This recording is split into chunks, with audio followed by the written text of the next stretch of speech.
I'm actually up here first as a mom of a Rio junior. So that's like the best job in the world, that I am a mom of 2 daughters. I have an 18-year-old who just graduated from Merit last year in June. She just started college 2 weeks ago. So I'm a parent just like you. I'm exactly in the boat that you're here and going through this process.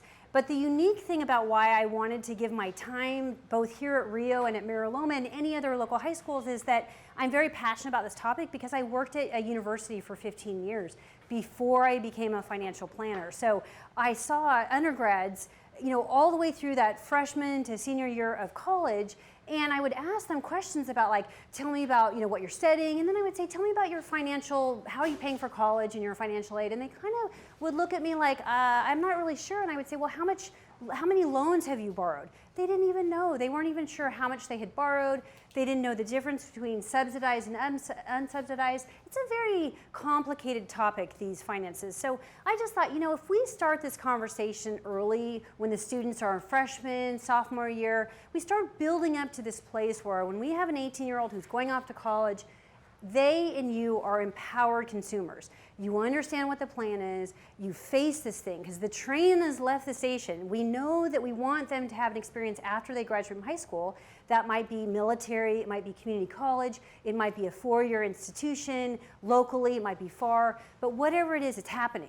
So we just want to be empowered and understand this. We want to lay out our budget so that it's not so stressful, because it is stressful. The kids are stressed because they're working really hard at their academics to get into the schools. And as parents, we're thinking, wow, this is a pretty big financial liability up ahead. This is, you know, could be $100,000 or more. So it's really important that whatever works for your family situation, that you're having these conversations with each other as parents. And when the student is part of that puzzle piece, they're going to be more empowered. They're going to understand their budget. You guys are going to work together. You're going to pivot and change. Everything is not always the same. When you think you're going to do it one way, you might have to change. But I want to give you as many tools and resources so that you all together go down this path. I also wanted to let you know I have a clipboard in the back. If you leave your email address, I'm going to email you this PowerPoint because there's a lot of information. I'm going to be throwing a lot of websites and tips, and hopefully I'll speak fast enough that at the end we have lots of time for questions. But I don't want you to feel like if you miss something that you're going to miss out. So if you give me your email address, I'll send you an email with these PowerPoint slides. And as a matter of fact, in a couple weeks, I'm doing the same talk plus another one at Merit at their college event called Finding the Right School at the Right Price. So basically what we're trying to figure out is how to find a generous school or a school that's a right fit academically that's also within your family's range. So it's very challenging to navigate what is the real price of college. The private schools are very expensive on the surface, but I can give you some tips and tools to really get down to what's going to be really your cost. So with that, I'm going to go ahead and start diving through some of this stuff.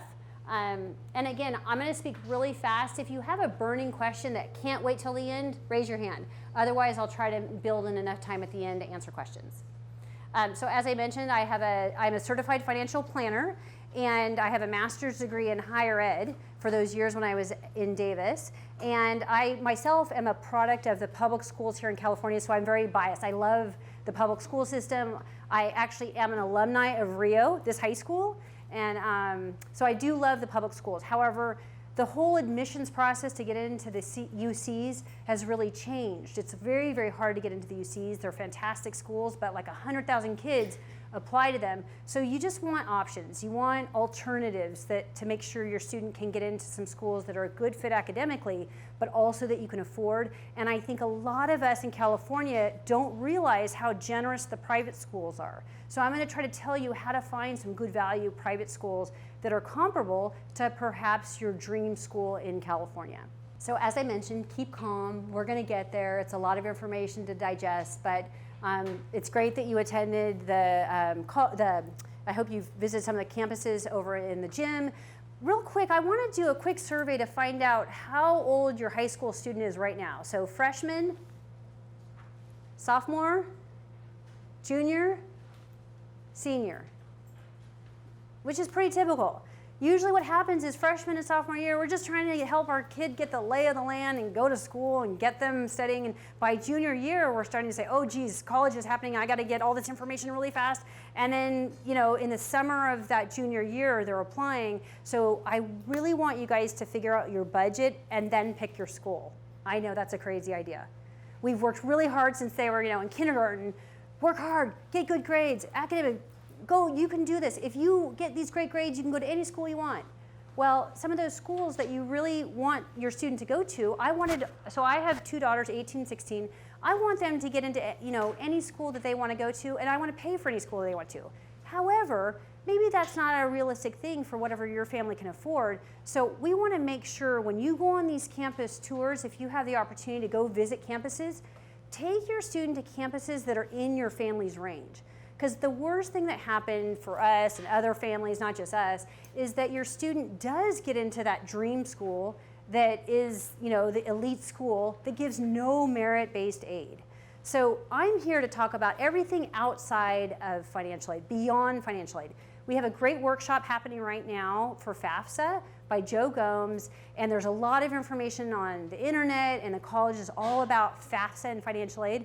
But there's a lot of other puzzle pieces that I don't think anyone was addressing, so that's why I wanted to talk to you about things that are outside FAFSA. So most of the time, I'm not going to be talking about need-based aid. If you can get more need-based aid, great. If you can get great scholarships, great. But those aren't my areas of expertise. I'm going to talk more about like if you are going to borrow and student jobs and finding good value schools. So one of the first things that I recommend is that you guys as parents, and by the way, I want to say thank you very much to all the students who are in the room. I love that you're here. This just means that you're becoming empowered consumers because this is your education. This is your decision. Your parents want to pay for the whole thing, the whole thing. They would love to write that big fat check. The reality is, as students, you might be having jobs in the summertime, you might be working during the year, and so this is part of your life. You guys are on this as you become young adults, so thank you for coming. But as parents, you want to really start getting a good handle on your current cash flow. So college forces us to say, gosh, how are we doing? How's our retirement planning going? How's our emergency funds and cash flow and debt? Okay, so we want you to get organized because as we as parents age and get into, I'm going to say my age, 50, 51, we're really hitting our careers hard. We're getting ready now for this day where one day we want to retire and be financially independent, and we also have this huge college bill that's taking, that competing for every dollar in your household. So we don't want to slow down on our retirement savings, but we also want to help our students. So this is a really important time and a good impetus to do your own financial planning at the same time you're thinking about college. My second concept is that really I want to help you figure out where do you find the generous schools. So I'll talk about that in a second, about how to find those good value and mostly private schools. So when I say generous schools, I'm mostly talking about the privates. The public schools, it's pretty transparent. It's on their websites. There's not a lot of wiggle room. The private schools have endowments. They want to attract your kid, and they have a lot of money that you don't necessarily know where that is until you start applying. So I'm going to give you some tips on how to find the generous schools. My third thing that we're going to hit on a little bit later is the tax credits. So these can be a very good way to help you budget for your 4 years.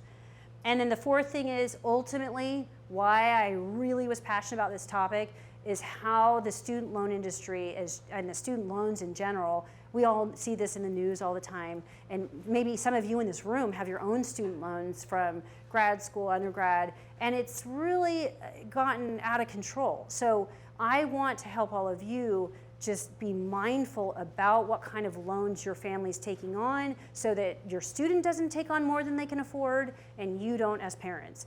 Because there's some rules of thumb. Some student loan debt is manageable if when they graduate, they can get a job at that loan amount. So one of the kind of back of the napkin financial planning rules is the student shouldn't borrow more than their first year's salary. So what does that mean? If your student is going to be an engineer, it's very different than an English major. So you can look at national salary averages, and so say a freshly minted bachelor's degree in engineering pays $60,000 a year, that means that rule of thumb is if they take out loans, they shouldn't exceed 60. Whereas if you're a liberal arts, maybe you want to be a little bit more conservative and say, okay, so we're just trying to get to this place where whatever that dollar figure is of loans for your student, that you've proactively said, yes, this is our students' loans, this is the kind of job they're going to get, and you're being kind of proactive about that. Same thing as parents. If you're taking out Parent Plus loans to the detriment of your own financial wellness, you're going to put yourself in the situation that you might not be able to get out of. So I just want to say is don't take on student loan without a plan for how you're going to pay it off and how quickly you're going to pay it off. I don't want you paying these things off for 20 years. That's just not a good financial plan for anyone to pay off a loan over a 20-year period. I don't even like 10 years. I think that's too long. That's a personal thing. We'll talk about that later. Okay, so I just put this up here, and it kind of just, the comparison for me is like when all of us parents went out and bought a house, did you drive into a neighborhood and say, that is my dream house, okay, now I'm going to figure out how to pay for it? No.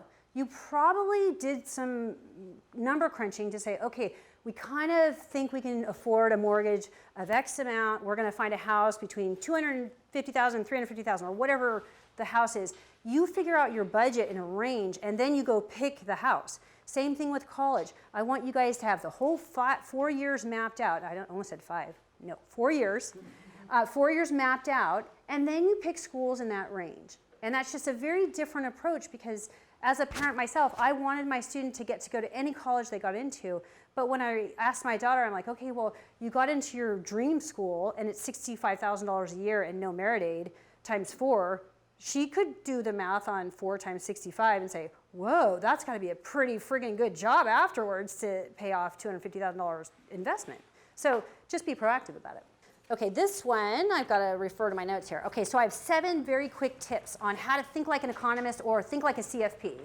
I'm a number cruncher. I love math. This is what I do. So I just want to give you some quick tips. Number 1, the biggest source of aid, even though I'm not talking about financial aid, I'm talking about merit-based aid, not need-based aid. The biggest source of merit-based aid is the colleges themselves. And so financial aid is very complicated. So if you have to hear financial aid talks several times, that's totally normal. It's very confusing. So the financial aid world is need-based, based on your family's income and assets, and merit-based is based on the academic superstar of your kid who's just done amazing things. They've done all kinds of, sports, extracurriculars. It's the merit that they're looking. They don't even care about your family's financial income. So that's kind of very broad stroke. So for all the FAFSA workshops and financial aid, go to them because they have great tips. I'm only talking about the stuff that if you don't qualify for any need-based aid because say your family's income, just your regular salaries, knocks you out of that world, you get no grants, no freebie money. It's all loans, and the school gives you merit-based aid. So that's kind of what we're talking about. So the private schools are really a good consideration. And I think a lot of us in California only assume that the CSUs and UCs are the thing. I'm so glad that the community colleges are excellent. They're free. They're a great path to getting a bachelor's degree. So that is definitely a great way to build your budget. We'll talk about that in a second. But what I'm talking about is the private schools, especially in the center of the country, really want California kids. There's a lot of great private schools that are not on the 2 coasts. The East Coast and the West Coast tend to be more expensive and less generous. The schools in the Rocky Mountain, the Midwest, the bad weather states, in California, we're like, we got to go in the snow. But they want California kids. You guys are like these very attractive, like, ooh, they're kind of these special kids. They want kids from all over the country. So those private schools, and especially in the Southeast, I've heard a lot of the schools in Alabama, and they are really recruiting hard to California kids because they want that diversity of all the states. So don't write off the private schools as being more expensive. You can kind of compare it to your favorite flagship. So say your budget is like, well, I want to compare it to UC. Well, so a UC is $32,000 a year. Let's just ballpark it. That's kind of on average with the 9 campuses. So what if a private school is only going to cost your student $38,000? And then you could say, gosh, I think that $6,000 extra is nice that I know my kid's going to get out in 4. They're going to be in classes with 25 kids. Whereas a public school, they might be in classes of 500. Sac State, all these overly impacted CSUs, the kids are having a hard time, and I keep saying kids, young adults, students are taking 5 and 6 years to graduate because the publics are so impacted.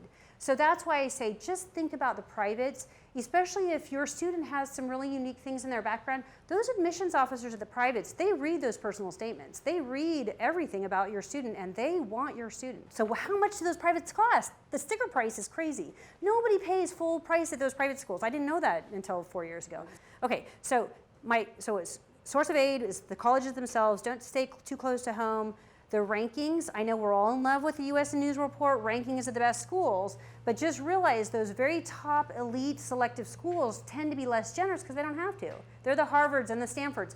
They don't necessarily want to give out money as much as some of the great schools that are maybe in the next tier down that have a lot of money to give out. Of course, if your student is an athlete, or has something that's very unique, you might get a lot of money from Harvard and Yale and Stanford. But in general, a lot of those really elite schools that are hard to get into are full sticker price. Okay, net price calculator. So how much do those private schools cost? Every university in America that is part of the accredited schools, if they receive financial aid dollars from the US government, they have to publish their net price. So if you go to a school that you're interested in a private school, let's say St. Mary's in Moraga, or a school in Denver, you go to their little search engine and type in the words net price calculator. It will take you right to that school's net price, and you can put in your student, especially if you have a junior, you kind of have an idea of your kid's SAT score and a GPA. You put in those two things, spend about 15 minutes, and you fill out your assets. I know, people are like, oh, I don't want to tell anyone, but you have to put in your salary and your assets. It's the internet, it's not going anywhere, it's private, it's just between you and that little calculator. And it will tell you, okay, my student had a 4.4 and a 1,400 on the SAT, the sticker price started at 62,000, and boom, with just those two factors, $41,000. I'm like, sweet. And I didn't have to drive there, talk to the financial aid office. You know these things. And so it's really important that you know at least the starting point, and that net price could even come down further when your student actually applies. Maybe your student was on the debate team in high school, and that school really wants more debate team kids. They might say, oh, hey, great, we're going to give you a little extra money because they play the oboe and whatever. So the net price is a good starting point, and I know this from personal experience with our 18-year-old. I did the net price at every school she wanted, 10 schools. I had an Excel spreadsheet, I got a little nerdy about it. And in the end, I did this when she was a junior, and now her net price was very close to what we thought it would be. And I just guessed. I was like, I think her GPA will be this, and I think her SAT was that, and that's end up what she got. So it's a good way to know. Number 5, submit the FAFSA. No matter what your income, a lot of people who are in the really maybe middle or higher don't even fill out the FAFSA, but that's actually sometimes some schools have merit-based aid, those scholarships. They're specific to their campus, that if you're in the FAFSA system, they'll be able to give it to you. Some schools don't care. They say, no, you don't have to fill out the FAFSA. We'll still give you campus-based scholarships. But unless you're going to one of those really elite schools that are need aware, this is beyond the scope of what I'm talking about here. For the most part, most private schools aren't going to penalize you for filling out the FAFSA. If you're going to a very, very, very elite school, then you might want to fill out the FAFSA after you've gone through the admissions process. So come talk to me afterwards and I can explain that a little more. Okay, number 6, out-of-state public universities. There's a lot of Sacramento people who love a particular city north in the state of Oregon, and it's a great school, I'm sure. Michigan, there's great flagship public universities across America that the sports are fantastic. If your student is an athlete and gets a scholarship, fantastic. But if you're going just on their regular, you're paying out-of-state tuition, the out-of-state tuition at public schools in other states are as expensive as privates. And just realize that your student is going to be in classes of 500 kids, very large institutions with 25 to 30,000 students. So just think twice before you're paying out-of-state tuition for a public school if you want to compare it to a nice small private school where they're getting class size of 20 to 25. So just be aware of that.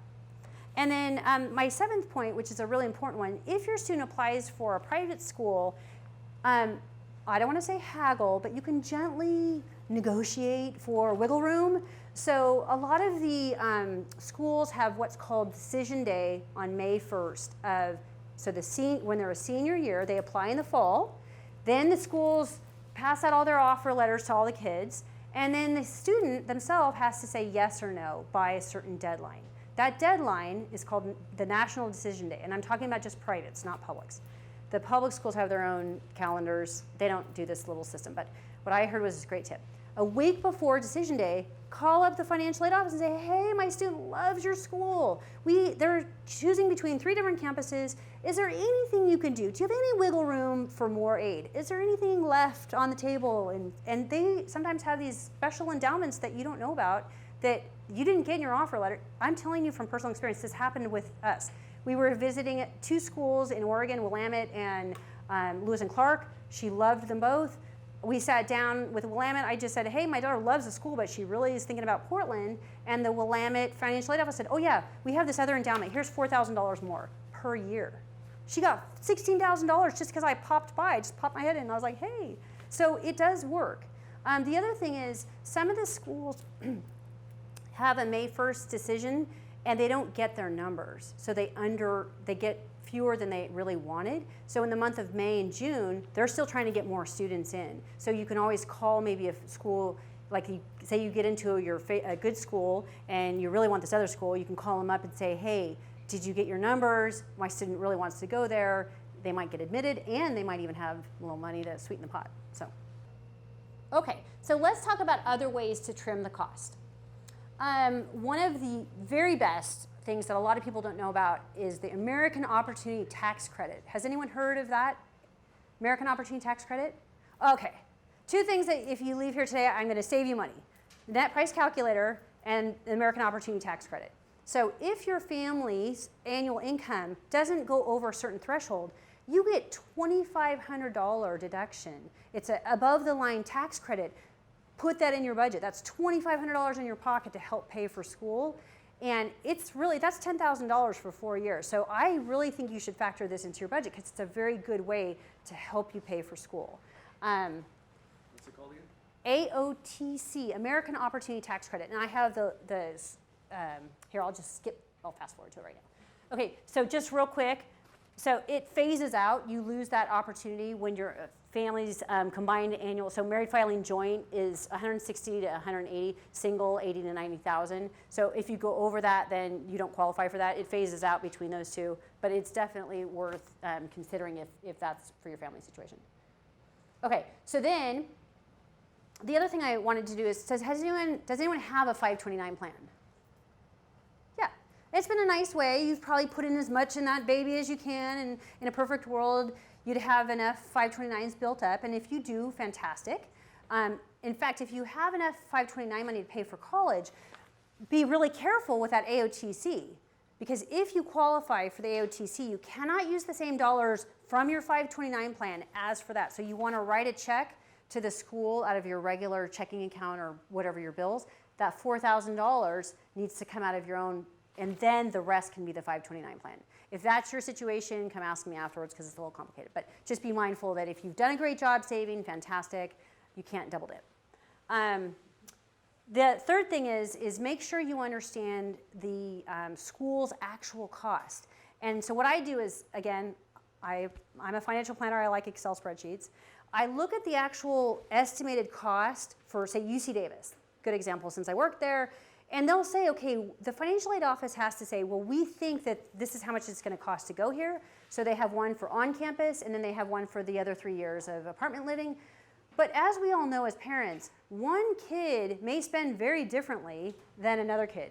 I'm going to be a little sexist, but I'm assuming that a 18-year-old football player has a different eating needs than, say, a female student.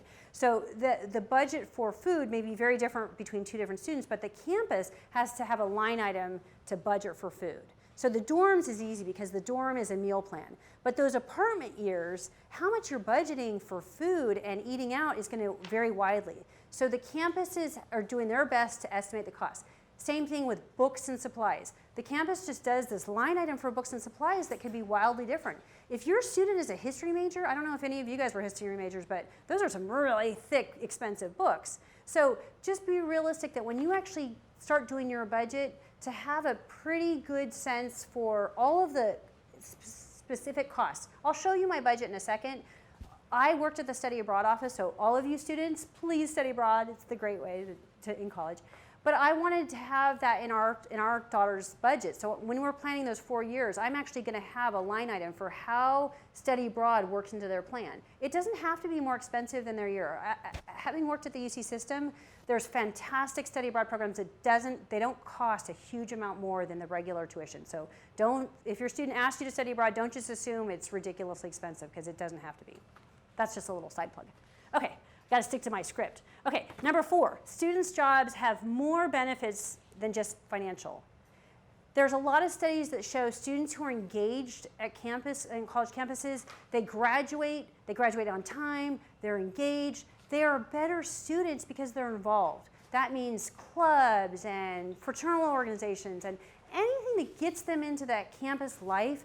They are inspired, they stay in, they have friends. So working is a great social experience for kids. So if they work, say 10, at the most 12 hours a week, they can balance it. They can balance their studies. It's a great way to pay for school, and they can either work on their own or they could do what's called work study. So when you are in the financial aid world, start listening to this work study concept, because they can explain that. But work study is considered part of the financial aid arena, but it's really just that your kid is making money and it's through a campus job, or they can work off campus. But I think working is a good way for them to graduate. It doesn't really shift all their time away from their studies. Number 5, again, borrow smart. We're going to have a really good loan strategy. So let's just talk about just a wee second. So I don't know if you'll hear this in the financial aid workshop, but there's something called the federal loans that the student applies for. And you want to have those federal direct loans, I'm not going to go into the details, the difference between subsidized versus unsubsidized. That's the financial aid workshop. But what I wanted to tell you that some parents don't realize is their freshman year, they're eligible to get $5,500 in loans. Their sophomore year, they can take out $6,500. Junior and senior years, it's $7,500. So some families are like, hey, we don't want our kid to have any loans, we're not going to borrow. But what happens in junior year and your family maybe loses a job or you have a medical issue? You can't go back and grab that $5,500 from freshman year. You can't go back and grab that $6,500 from sophomore year. So if your family's living right on that edge and you borrow that $5,500 freshman year, you can borrow it and then immediately start paying off the interest rate, and you have that money in your little cash bucket if that's your situation. So just realize that those great direct federal subsidized and unsubsidized loans that are part of that FAFSA process. If you don't accept it for freshman year, you can never go get that $5,500. And if you're strapped for cash in junior and senior year, you're stuck with Parent Plus loans, private loans. We don't want to talk about private loans. Try not to get private loans because they just are not. There's a lot of benefits to the federal loans.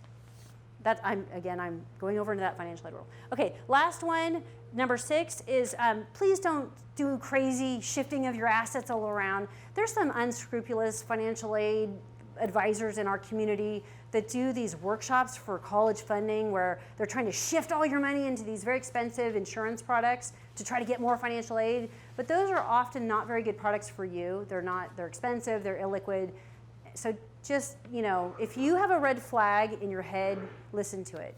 The other thing is, don't necessarily borrow from your house to pay for college. Some people are like, oh, I'm going to get a HELOC, and then they get themselves in a situation where if you lose your job and you've mortgaged your house to pay for college, that's not good financial planning for you. So just, I don't like seeing that happen. You'll see this. This is not anything new. This is very publicly available. Pretty much every free thing on the internet just says something along these lines. I'm going to email this to you guys, so you'll have this. If you like Excel, go to town. But I just wanted you to say, okay, our cost for 4 years, and I actually said, and your student can get out in 4. So if you think that they can't get out in 4, they can. They have to be organized, they have to, pick their major, but there is no reason for them not to get out in 4 unless it really is a situation like a Sac State or a CSU that they really can't get their classes. But even engineering students I worked with at Davis, you know, that had very tight schedules, they were able to move through their program. So, you know, when a student says they can't get out in 4, sometimes there's other situations that, you know, are not necessarily academic, why they're not getting out in 4. Okay, so let's budget as parents for 4 years. I shouldn't have even put 5 years on there because that's probably not a good thing. But I'm going to start with the amount of $130,000 for the 4 years. I just picked that randomly as an example because the UC system, say Davis or one of our UCs is $32,000 a year times 4, there you go. That's how much we have to plan for. And I'm just doing this in a very rough way. Let's assume your student doesn't get any grants or scholarships and you're just planning, you're being very prudent. You're saying, okay, what if our student doesn't get all these great things that we want? How are we going to go forward? So I want you to get to this place where you're like, okay, we've got no gift aid. So gift aid is grants and scholarships and merit aid. So we've got 529 plans. Whatever you have saved for college, that goes there. So it brings us down to this section for loans. So Perkin loans, that's a need-based loan. So most of us, perhaps, are going to be getting these direct subsidized or unsubsidized loans. Subsidized is for the need-based eligible kids. For a lot of students who aren't eligible for need-based aid, they're going to be getting out direct unsubsidized loans. I just talked about that you're maxed out at $31,000. It's going to change in the future, but that was the $5,500, the $6,500, $7,500, $7,500. That's how we kind of arrive at that, plus a little extra because some kids go 5 years. So that leaves us, okay, remaining balance, you've got $69,000, right? So we've got your cost, you've got whatever you've saved. Okay, now reality is like saying, okay, gulp. Okay, so this is where we're going to create your family's plan. Okay, so the net price is whatever for your example university with no gift aid, worst case scenario. So I want you to put in your budget the $2,500 a year for American Opportunity Tax Credit if you're eligible. I even put in 2 line items so we can have a conversation with our student. In their, after they get their dream offer letters, you can say, okay, we want you to work. We want you to work in the summertime, or we want you to work in the summer and during the year, or we don't want you to work during the year, but we want you to work 30 hours a week at a minimum wage job for 12 weeks in the summer. Whatever it is, your family has to have these conversations so your child is not surprised to say, okay, this is the skin I have in this game. This is my part. Then you've got your parents, the salary contributions, and so that kind of leaves you with a certain amount that you're like, okay, we're still short. And that's where, when you're thinking about these Parent Plus loans, I want you to really drill down to what you can afford, do the math, and say, okay, we're going to pay this off. This is the interest rate. We're going to pay it off in 5 years, or we're going to pay it off in 7 years. But you're going to have a plan. Same thing with your student. For that $31,000, that becomes $51,000. If that interest, because the interest rate starts the day you borrow. From day one for unsubsidized loans, that $31,000 creeps up over that time the student is an undergrad. So when they graduate, if they have a $50,000 loan, we're saying, okay, can you get a job that will pay you $50,000 upon graduation? And then you're kind of in that back of the napkin rule of thumb financial planning that it could be manageable.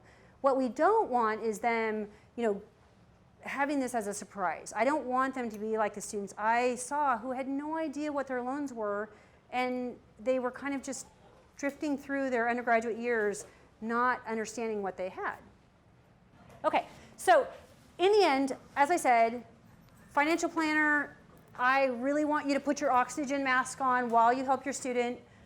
So know if your financial plan's on track. The 2, be creative. I'm talking about the work, how your kids are going to be a part of that process. And then just really to, it's a very stressful for the student as well because they're trying to get in, they're working hard. So you've got to find these ways to pepper in this conversation as you go so that you are going on campus tours at those really generous schools. So, there are ways to figure out what the generous schools are if you use those net price calculators. So maybe you don't want to go to those campuses like, for example, Claremont McKenna. I loved it. If I could ever go back to college, I would go there. They give very, very little merit-based aid. and they're $65,000 a year. Same thing, our daughter really was interested in Read. We didn't think she would get in because it's so hard to get in. She got in, but they were very proud of the fact that they give no merit-based aid. They advertise it. They're like, we want all of our money to go to the need-based aid students, so we give no merit-based aid. They are very upfront about it. It's great. Then you just, and so we, you have these conversations. So that was the one lesson I learned when I was going through this is don't swing by those campuses that are just not going to give your student anything in it if it's outside of your family's range. The other thing I have not talked about a lot is the community colleges. Fantastic, free, very low cost. They can live at home. Just realize though, when you build your budget, maybe build a 3-year budget for the 4-year institution. It's very hard, and I saw this at Davis. Transfer students, they do all their GEs at the community colleges, but they have a really hard time graduating in 2 years. It's very, very difficult. Because when they get to the 4-year institution, sometimes they are not getting the classes they want. They have to really work hard at trying to graduate in 2. So when you're doing your budget, you might want to budget for 3 years at that other institution, so you're really only saving 1 year. So just realize the community colleges are great if that community college experience is perfectly aligned with the 4-year institution they're going to, and from day one at the community college, they know the GEs of whatever school they go to. Usually community college students are just doing random GEs. They don't know what that 4-year institution requires, so they end up having to take some duplicate classes. So it's not always the slam dunk that it could be. Well, thank you so much for coming.